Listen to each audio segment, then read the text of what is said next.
মালয়েশিয়ায় বিদেশি কর্মী ঘাটতি চরম আকার ধারণ করেছে। এতে বিপাকে পড়েছে দেশটির পাম অয়েল থেকে সেমিকন্ডাক্টর নির্মাণ কোম্পানিগুলো। জানা গেছে মালয়েশিয়ার বিভিন্ন খাতে 10 লাখের বেশি শ্রমিকের ঘাটতি রয়েছে। এতে দেশটির অর্থনৈতিক পুনরুদ্ধার কার্যক্রম মারাত্মকভাবে ব্যাহত হচ্ছে। বেশ কিছু শিল্প গ্রুপ, কোম্পানি ও কূটনীতিকরা বলছেন, চলতি বছরের ফেব্রুয়ারি মাসে মালয়েশিয়া থেকে করোনার বিধিনিষেধ উঠিয়ে নেওয়া হয়, কিন্তু দেশটির সরকারের ধীর অনুমোদনের কারণে উল্লেখযোগ্য সংখ্যক শ্রমিক সেখানে প্রবেশ করতে পারেনি।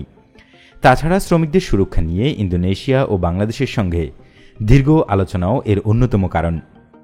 দক্ষিণ এশিয়ার দেশ মালয়েশিয়া মূলত রপ্তানির উপর নির্ভরশীল, রয়েছে বৈশ্বিক সরবরাহ ব্যবস্থায় গুরুত্বপূর্ণ অবদান।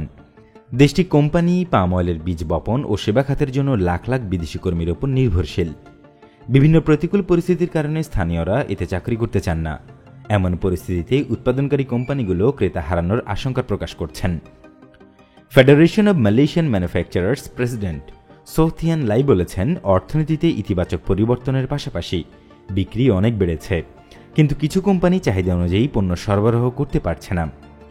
পাম তেল উৎপাদনকারী ইউনাইটেড প্ল্যান্টেশনের প্রধান নির্বাহী জানান, কর্মী সংকটে পাম অয়েলের চাষের ক্ষেত্রে ব্যাপক সমস্যা তৈরি হচ্ছে। বর্তমানে মালয়েশিয়ায় উৎপাদন, পাম গাছ রোপণ ও নির্মাণে কমপক্ষে 12 লাখের বেশি শ্রমিকের অভাব রয়েছে। মহামারীর বিধিনিষেধের নিয়ম শিথিল করার কারণে চাহিদা বাড়ায় এ অবস্থা তৈরি হয়েছে।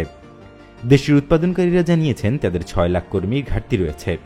নির্মাণ খাতে প্রয়োজন 5,50,000, পাম শিল্পে প্রয়োজন 1,20,000, চিপ নির্মাণে 15,000 ও মেডিকেল গ্লাভ মেকাররা জানিয়েছেন তাদের প্রয়োজন প্রায় 12,000-এরও বেশি কর্মী।